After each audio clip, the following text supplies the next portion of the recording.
കേരളത്തിൽ ആയിരക്കണക്കിന് കുടുംബങ്ങളിൽ പൂർവ്വ പരമ്പരയായി ആരാധിച്ചു വരുന്ന സർപ്പക്കാവുകൾ ഇപ്പോഴും നിലനിൽക്കുന്നുണ്ട്. മാറി മാറി വരുന്ന ജീവിത സാഹചര്യങ്ങളിൽ ഈ കാവുകൾ എപ്രകാരം നിലനിർത്തണം, പരിപാലിക്കണം എന്നുള്ളത് പലപ്പോഴും ഒരു വലിയ പ്രശ്നമായി കാണുന്നുണ്ട്.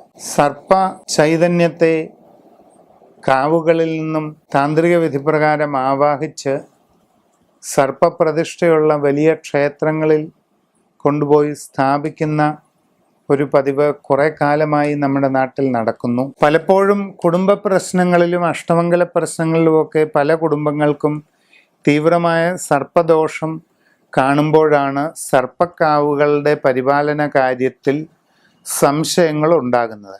പല കുടുംബക്കാരും സർപ്പക്കാവുകളെ അവരുടെ കുടുംബ പശ്ചാത്തലത്തിൽ നിന്നും ആവാഹിച്ച് മറ്റു പല ക്ഷേത്രങ്ങളിൽ കൊണ്ടുപോയി സമർപ്പിച്ചിട്ടും പിന്നീടും അവിടെ സർപ്പദോഷങ്ങൾ അനുഭവപ്പെടുന്നതായിട്ടുള്ള അനുഭവങ്ങൾ പറഞ്ഞു കേൾക്കാറുണ്ട്. അപ്പം ലക്ഷങ്ങൾ ചിലവ് ചെയ്ത് സർപ്പക്കാവുകളെ ഒഴിപ്പിക്കുന്ന പ്രക്രിയ നടത്തുന്നവരും ലക്ഷങ്ങൾ ചിലവ് ചെയ്ത് സർപ്പക്കാവുകളിൽ നിന്നും ചൈതന്യത്തെ ആവാഹിച്ച് മറ്റു പലയിടത്തും കൊണ്ടുപോയി സമർപ്പിക്കുന്നവരുമൊക്കെ വീണ്ടും അഭിമുഖീകരിക്കുന്ന ഒരു പ്രധാന പ്രശ്നം തന്നെയാണ് ഇത്രയൊക്കെ ചെയ്തിട്ടും അതിനൊരു ഫലവും കിട്ടിയിട്ടില്ല എന്ന് പറയുന്ന വസ്തുത. അപ്പോൾ പിന്നെ എന്താണ് ഇതിന് ഒരു പരിഹാരം? അതായത് സർപ്പദോഷങ്ങൾ തീരാത്ത ഒരു സമസ്യയായി പലരുടെയും അനുഭവത്തിൽ തുടർന്ന് വരുന്ന പശ്ചാത്തലത്തിൽ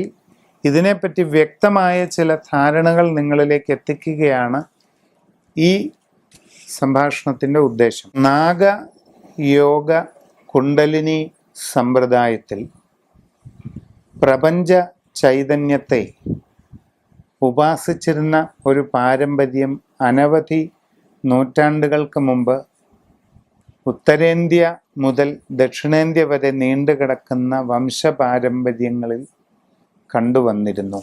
നാഗയോഗ കുണ്ടലിനി സമ്പ്രദായം എന്നുദ്ദേശിക്കുന്നത് മനുഷ്യന്റെ മൂലാധാരത്തിൽ നിന്നും സഹസ്രാരം വരെ സഞ്ചരിച്ച് മനുഷ്യന് എൻലൈറ്റ്മെന്റ് അഥവാ സത്യസാക്ഷാത്കാരം, ബോധോദയം നൽകുന്ന ആ ചൈതന്യത്തിൻ്റെ പ്രതീകമായി നാഗവിഗ്രഹങ്ങളെ കൽപ്പന ചെയ്ത് പ്രപഞ്ച ചൈതന്യത്തെ അങ്ങനെ പരികൽപ്പന ചെയ്യപ്പെട്ട നാഗവിഗ്രഹങ്ങളിൽ ആവാഹിച്ച് പൂജ ചെയ്യുന്ന ഒരു സമ്പ്രദായം പിൽക്കാലത്ത് ക്രമേണ നമ്മുടെ ദേശത്ത് ഉണ്ടായി വന്നു. അപ്പം അത് വ്യക്തമായും മനസ്സിലാക്കേണ്ടത് നാഗഭാവത്തോടു കൂടിയ പ്രപഞ്ച ചൈതന്യം തന്നെയാണ്, അല്ലാതെ പത്തിയും വിരിച്ച് നടക്കുന്ന വിഷപ്പാമ്പല്ല അവിടെ ആരാധിക്കപ്പെടുന്നത്. സർപ്പിളാകൃതിയിലുള്ള പ്രപഞ്ച ചൈതന്യം, സെൻട്രിഫ്യൂഗൽ ഫോഴ്സ് അഥവാ ദി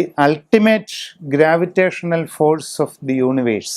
ഗാലക്സികളുടെയൊക്കെ കറക്കം എങ്ങനെയാണെന്ന് നമ്മൾ നെറ്റിലൊക്കെ അടിച്ചാൽ കാണാമല്ലോ. വൃത്താകൃതിയിൽ തീവ്രമായ ഭാവത്തിൽ കറങ്ങിക്കൊണ്ടിരിക്കുന്ന സർപ്പിളാകൃതിയിലുള്ള ചലനമാണ് എല്ലാ ഗാലക്സികളുടെയും സൗരയൂഥം പോലെയുള്ള ഗ്രഹ സമൂഹങ്ങളിലുമൊക്കെ കാണപ്പെടുന്നത്.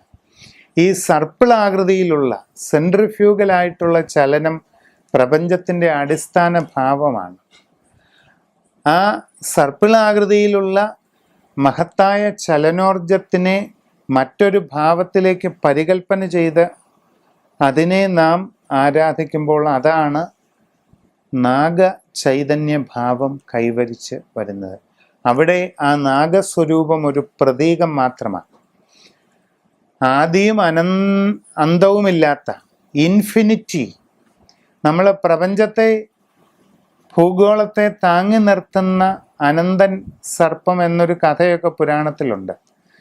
പ്രപഞ്ചത്തെ തൻ്റെ ശിരസിൽ വഹിച്ചുകൊണ്ട് താങ്ങി നിർത്തുന്നത് അനന്തനാണ് എന്നൊരു വിശ്വാസം പുരാണങ്ങളിൽ കാണുന്നുണ്ട്. സത്യത്തിൽ അനന്തൻ എന്നുള്ളതല്ല, അനന്തതയാണ് അവിടെ സൂചിപ്പിക്കപ്പെടുന്നത്, ഇൻഫിനിറ്റി. ആ അനന്തതയുടെ ഒരു പ്രതീകമാണ് നാഗം. അപ്പോൾ ബുദ്ധിയും ആരോഗ്യവുമുള്ള, കഴിവും സാമർഥ്യവുമുള്ള നല്ലവരായ ഒരു തലമുറ ഇവിടെ ഉണ്ടായി വരുന്നതിന് സന്തതി സമൃദ്ധിയും ആയുരാരോഗ്യ സമൃദ്ധിയും വരുന്നതിന് പൂർവികർ ഈ പ്രപഞ്ച ചൈതന്യത്തെ നാഗഭാവത്തിൽ പരികൽപ്പന ചെയ്ത് ആരാധിക്കുകയാണ് ഉണ്ടായത്. അതായത് നമ്മുടെ സന്താന പരമ്പരയ്ക്ക് വേണ്ടി ആരാധിക്കപ്പെടുന്ന, വംശപാരമ്പര്യം നിർബാധം സന്തുഷ്ടമായി തുടരുന്നതിന് വേണ്ടി ആരാധിക്കപ്പെടുന്ന ഒരു ചൈതന്യമാണ് നാഗചൈതന്യം. അപ്പം നമുക്ക് നോക്കാൻ കഴിവില്ലാതെ, എല്ലാവർക്കും അന്യദേശങ്ങളിലും വിദൂര സ്ഥലങ്ങളിലും ജോലിയുണ്ട്, അതുകൊണ്ട് നമുക്ക് ഇവിടെ നോക്കാൻ മാർഗമില്ല എന്ന് പറഞ്ഞ് സർപ്പക്കാവുകളെ ആവാഹിച്ച് മറ്റു പലയിടങ്ങളിലും കൊണ്ടുപോയി സമർപ്പിക്കുന്നവർ ചെയ്യുന്നത് നമ്മളാക്കി തീർത്ത നമ്മളുടെ കുടുംബത്തിൻ്റെ രൂഢമൂലമായ വേരുകളെ പിഴുതെറിയുക എന്നുള്ള പ്രവൃത്തിക്ക് തുല്യമായ കാര്യമാണ്. നമ്മുടെ കുടുംബത്തിൻ്റെ അടിവേരുകളെ തന്നെയാണ് നാം സർപ്പങ്ങളെ ആവാഹിച്ച് ഉന്മൂലനം ചെയ്യുന്നതിലൂടെ വരുത്തുന്നത്. അത് പാടില്ല. സർപ്പക്കാവുകളിൽ പൂജ മുടങ്ങുകയോ പലപ്പോഴും ആരാധനകൾ തെറ്റിപ്പോവുകയോ ഒക്കെ ചെയ്യുന്നെങ്കിൽ അങ്ങനെ ചെയ്തു കൊള്ളട്ടെ. കൃത്യമായി വിളക്ക് വെക്കാൻ പറ്റാതെ വരികയാണെങ്കിൽ വേണ്ട, നിങ്ങൾക്ക് പറ്റുമ്പോൾ മാത്രം അത് ചെയ്താൽ മതി. ആരാധനകൾ നിങ്ങളുടെ സൗകര്യാർത്ഥം ദൂരദേശങ്ങളിലുള്ളവർ വരുമ്പോൾ ചെയ്താൽ മതിയാകും. ആ കാവുകൾ അവിടെ നിലനിന്നു കൊള്ളട്ടെ. എപ്പോഴെങ്കിലും ഒരു ദിവസം നിങ്ങൾക്ക്, ഒരു വർഷത്തിൽ ഒരു ദിവസം നാട്ടിലുള്ള കുറച്ചു പേർക്കെങ്കിലും ഒന്ന് കൂടിച്ചേർന്ന് അതിനുവേണ്ടി ഒന്ന് ഊർജം ചെലവാക്കിക്കൂടെ എന്നുള്ളതാണ്.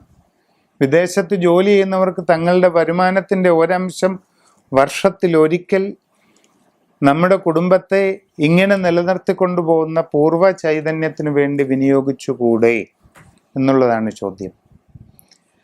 അപ്പം നിങ്ങളുടെ തുടർച്ചയായി ചെയ്യുന്ന ആരാധനകളിൽ എന്ത് പോരായ്മകൾ ഉണ്ടായാലും, എന്ത് കുറ്റങ്ങൾ ഉണ്ടായാലും അതെല്ലാം പൂർണ്ണമായി പരിഹരിക്കുന്നതിന് വിശിഷ്ടമായ ഒരു പ്രത്യേക സർപ്പപൂജാ വിധി ഗ്രന്ഥങ്ങളിലുണ്ട്. അതാണ് അഷ്ടനാഗേശ്വര ബലി. നിരവധി കർമ്മങ്ങൾ കൊണ്ടും തീരാത്ത സർപ്പദോഷങ്ങളെ പരിപൂർണമായും ശമിപ്പിക്കുന്നതിന് വേണ്ടി ചെയ്യാവുന്ന അതിവിശിഷ്ടമായ ഒരു അനുഷ്ഠാനമാണ് അഷ്ടനാഗബലി അല്ലെങ്കിൽ അഷ്ടനാഗേശ്വര ബലി എന്ന് പറയുന്നത്. അനന്തൻ, വാസുകി, തക്ഷകൻ, കാർക്കോടകൻ, ഗുളികൻ, ശംഖൻ, പത്മൻ, മഹാപത്മൻ ഇവരാണ് അഷ്ടനാഗങ്ങൾ. ഇവരുടെ സമ്പൂർണനാഥനായി തിരുനാഗേശ്വരനെയും കൂടെ സങ്കല്പിച്ച് നടത്തുന്ന അതിവിശിഷ്ടമായ ഒരു വൈദിക ശാസ്ത്ര അനുഷ്ഠാനമാണ് അഷ്ടനാഗേശ്വര ബലി. ഈ അഷ്ടനാഗേശ്വരി ബലി നിങ്ങളുടെ സർപ്പക്കാവുകൾ ഉള്ള കുടുംബങ്ങളിൽ ചെയ്യുന്നതാണെങ്കിൽ പരിപൂർണമായ എല്ലാ ദോഷവും പൂർണ്ണമായും വിട്ടൊഴിഞ്ഞ് ആ പൂർണ്ണമായ നാഗപ്രീതിയും അനുഗ്രഹവും നിങ്ങൾക്കുണ്ടാകുമെന്നുള്ള കാര്യത്തിൽ ഒരു സംശയവും വേണ്ട. പിന്നീട് തുടർന്നുള്ള ആരാധനകൾ നിങ്ങൾക്ക് സൗകര്യമുള്ള രീതിയിൽ പറ്റുമ്പോൾ ചെയ്താൽ മതി. ഇതാണ് നിങ്ങളോട് ഈ അവസരത്തിൽ പറയാനുള്ളത്.